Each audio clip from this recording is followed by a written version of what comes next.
अस्सलाम वालेकुम dear student, myself Usman Rahman. आज के लेक्चर में हम पढ़ेंगे एक्सरसाइज 1.6 का क्वेश्चन नंबर 2। क्वेश्चन नंबर 2 क्या है हमारे पास, 2x प्लस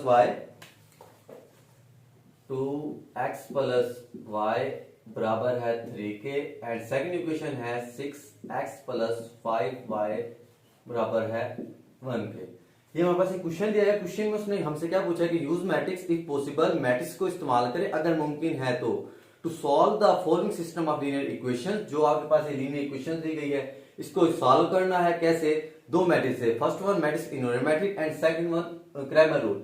इस सवाल को फर्स्टली हम क्रैमर रूल के जरिए सॉल्व करते हैं। एक क्रैमर रूल के जरिए इस क्वेश्चन और इन इक्वेशंस को सॉल्व आउट कैसे करेंगे। क्रैमर रूल चाहे वो आपके पास क्रैमर रूल का मेथड हो या वो इनवर्स रूल का मेथड हो। फर्स्टली आप दी गई इक्वेशंस को क्या करोगे, आप दी गई इक्वेशंस को मैट्रिक्स फॉर्म में लिखेंगे। मैट्रिक्स फॉर्म में लिखने क्या तरीका होता है आपके पास वो सीखें। प्रीवियस लेक्चर के अंदर मैं आपको डिटेल में सब कुछ सिखा चुका हूं। और फार्मूला सीखते हैं कि जो आपके पास अननोन वेरिएबल्स दिए गए हैं, अननोन वेरिएबल्स से हमारे इधर एक्स एंड वाई है। अननोन वेरिएबल के साथ आपके पास जो नंबर्स जो कांस्टेंट यूज किए गए जिसको आप कोफिशिएंट बोलते हैं, उन कोफिशिएंट्स को राइट कर लें। 2 हो गया। y के साथ अगर कुछ अवेलेबल नहीं होता तो आप उसको 1 काउंट करते हैं, 1 लिखेंगे, साथ पॉजिटिव है तो पॉजिटिव का 1। x के साथ 6 है 6 आ जाएगा, y के साथ 5 है 5 आ जाएगा। क्लियर? उसके बाद सेकेंडली क्या है, आप सेकेंडली आपके पास जो कोफिशिएंट के साथ जो वेरिएबल अवेलेबल थे आप उस वेरिएबल को राइट कर दो जो कि x एंड y है, x y। उसके सामने कंपैरिजन में आपके पास जो भी इक्वल वैल्यूज दी गई थी इक्वेशंस की वो राइट कर देंगे 3 एंड 1। अगर वो पॉजिटिव के तो पॉजिटिव सिंबल यूज करेंगे, अगर वो नेगेटिव तो कौन सिंबल यूज करेंगे, नेगेटिव सिंबल यूज करेंगे। क्लियर? उसके बाद सेकेंडली आप क्या करते हैं कि उसको नाम देते हैं। किसको? अगर जो आपके पास फर्स्ट मैट्रिक्स लिखा है, जो आपने x and y variable coefficients लिखे थे, उसको आप a का नाम देते हैं। इसका a का नाम, एक्स वाई जो होता है उसको आप कैपिटल एक्स का नाम देते हैं मैट्रिक्स का, और उसके सामने जो उसको आपने कंपैरिजन किया उसको आप किसका नाम देते हैं, बी का नाम देते हैं। क्लियर? मतलब ये वाली जो वैल्यू है ये बी की है, ये जो वैल्यू है ये एक्स की है, ये जो वैल्यू है ये ए की है। सिंपली मैंने राइट किया ताकि आपको एक्सप्लेन हो जाए। उसके बाद क्रैमर रूल का जो फॉर्मूला हमारे पास है, क्रैमर रूल वो हमारे पास है कि x बराबर होता है a x के डिटर्मिनेंट ओवर a के डिटर्मिनेंट के एंड y बराबर होता है a y के डिटर्मिनेंट ओवर a के डिटर्मिनेंट के। क्लियर? इसमें आपके पास तीन चीजें रिक्वायर्ड है आपको, एक a का डिटर्मिनेंट, थर्ड सेकंडली आपको s का डिटर्मिनेंट, फोर्थ और थर्डली आपको a y का डिटर्मिनेंट। अब आपके पास a की मैट्रिक्स तो अवेलेबल है लेकिन आपके पास ax एंड ay का मैट्रिक्स अवेलेबल नहीं है। तो फर्स्टली आप क्या करें, फर्स्टली आप मैट्रिक्स ax निकालें और ay निकालें। वो आपने कैसे निकालना है प्रीवियस लेक्चर के अंदर वो आपको डिटेल से पढ़ा चुका हूं। अब कैसे उसको निकालना सिखाता हूं आपको। ठीक है? a की वैल्यू आपके पास अवेलेबल है, ax निकालना। क्या? ax। मैंने आपको क्या सिखाया था, मैंने आपको सिखाया था एक मैट्रिक्स मिसाल तो आपके पास अवेलेबल है, क्या है, 2 6 1 5। ये मैट्रिक्स ए है और बी वाला मैट्रिक्स आपके पास क्या था, 3 1। जब आप मैट्रिक्स ए एक्स बनाएंगे, ए एक्स, तो क्या करेंगे आप, जो फर्स्ट कॉलम होता है ना मैट्रिक्स ए का फर्स्ट कॉलम, उसको आप एक्स कंसीडर करें और सेकंड कॉलम को आप वाई कंसीडर करें। ठीक है? जब आप ए एक्स निकालेंगे तो आप मैट्रिक्स ए के अंदर जो एक्स वाला कॉलम आपने कंसीडर किया आप उसको कैंसिल आउट करेंगे। उसको कैंसिल आउट करने के बाद उसकी जो वैल्यू आप कौन सी पुट करेंगे, आप value of matrix B put करेंगे 3 1 और बाकी जो y की वैल्यू वैसे का वैसे 1 5। क्लियर? ये है ए एक्स निकालना है तरीका। आप ए वाई कैसे निकालना है, जब आप ए वाई का मैट्रिक्स फाइंड आउट करेंगे तो आप y वैल्यू जो आपके पास जो आपने y कॉलम कंसीडर किया आप उसको कट आउट करेंगे। उसको कट आउट करने के बाद कौन सी वैल्यू लिखेंगे, मैट्रिक्स बी की 3 1 और x वाली वैल्यू वैसे का 2 6। यही काम मैं डेट इधर कर रहा हूं। x की वैल्यू के लिए फर्स्ट जो x वाला कॉलम है वो कैंसिल आउट, x वाले कॉलम के लिए 3 1 और y वाला कॉलम ऐसे का वैसे। ठीक है? ए वाई के लिए क्या करूंगा, ए वाई के लिए जो सेकंड कॉलम होता है y का उसको कैंसिल आउट, ये कैंसिल आउट हो गया, इसलिए कौन सा लिख देंगे 3 1 और x वाला वैसे का वैसे। ये था आपके पास किसका, ए एक्स एंड ए वाई को निकालने का तरीका। उसके बाद आपने क्या करना है, ए का डिटर्मिनेंट निकालना है, ए एक्स का डिटर्मिनेंट निकालना है और ए वाई का डिटर्मिनेंट निकालना है।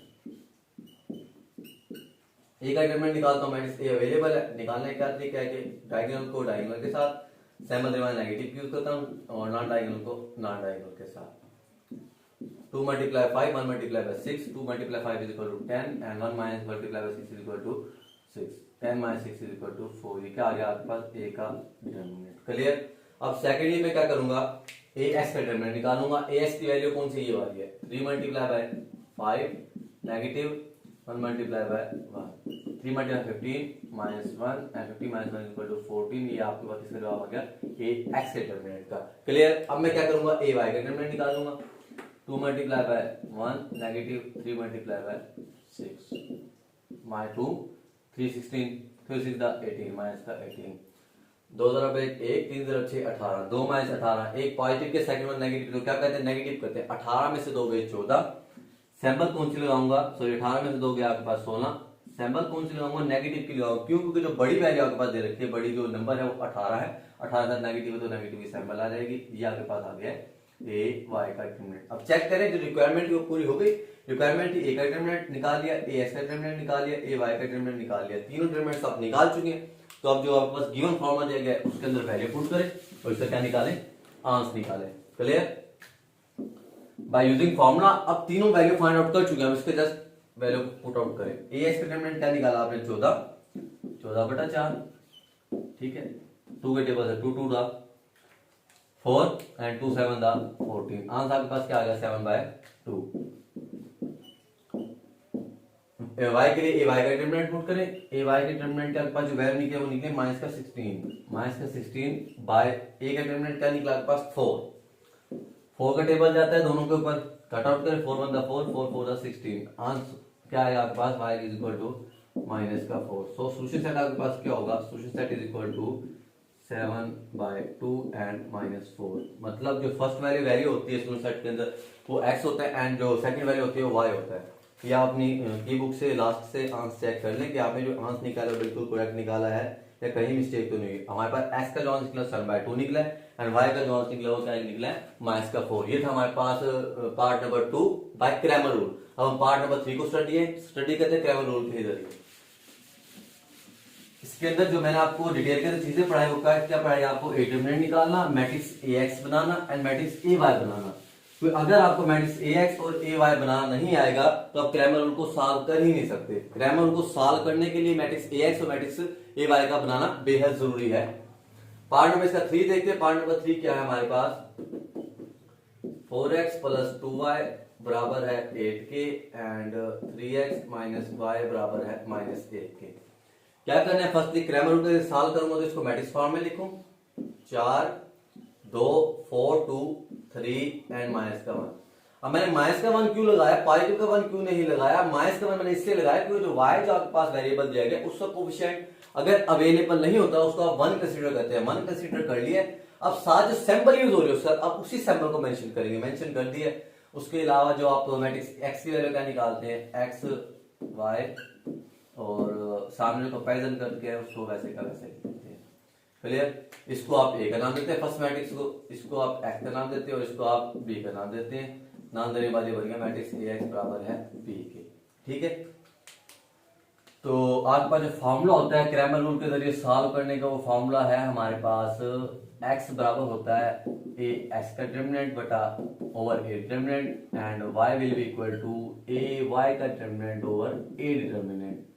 इसके लिए हमारे पास मैट्रिक्स ए एक्स और मैट्रिक्स ए वाई का होना जरूरी है। तो पहले उसको अवेल करते हैं। मैट्रिक्स ए आपके पास अवेलेबल है, मैट्रिक्स ए एक्स बनाते हैं और मैट्रिक्स ए वाई बनाते हैं।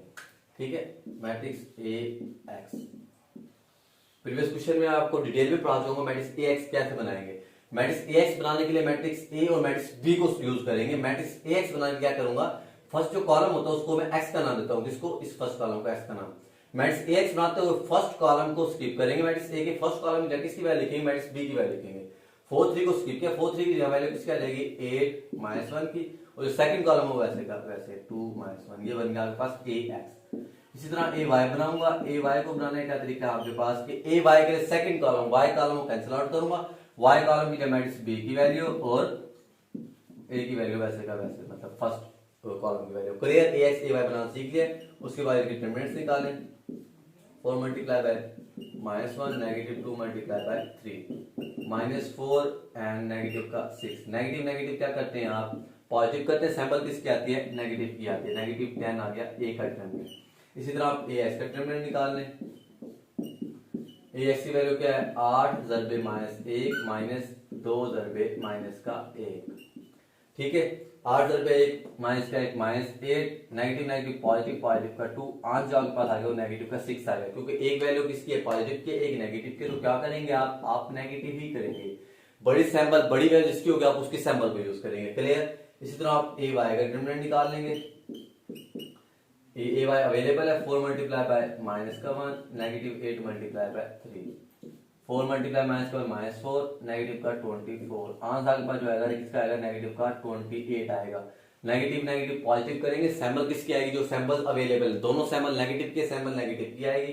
ये आपके पास आ गया ए वाई का डिटरमिनेंट। देखिए जो चीजें आपने अवेल करनी थी वो आप अवेल कर चुके हैं, जो रिक्वायरमेंट थी। ए का डिटरमिनेंट भी निकाल चुके हैं आप, ए एस का डिटरमिनेंट भी निकाल चुके हैं और ए वाई का डिटरमिनेंट भी निकाल चुके हैं, ये वैल्यू अवेलेबल है। क्लियर। जब आपके पास वैल्यूज अवेलेबल हो गई तो आप क्या करें उसको वैल्यूज को पुट कर दे फॉर्मूले के अंदर। x बराबर आपके पास ए एक्स का डिटरमिनेंट जो कि आपने ऊपर राइट कर लेना है पहले ना, ताकि आपसे कोई मिस्टेक ना हो। ए का डिटरमिनेंट आपने क्या निकाला है, राइट कर लेता हूं -10। ए एक्स का डिटरमिनेंट आपने क्या निकाला है -6 और ए वाई का डिटरमिनेंट आपने क्या निकाला है माइनस का 28। अब इन वैल्यूज को फॉर्मूले के अंदर पुट करें। x बराबर हो जाएगा आपके पास -6 और -10, नेगेटिव से नेगेटिव कैंसिल आउट।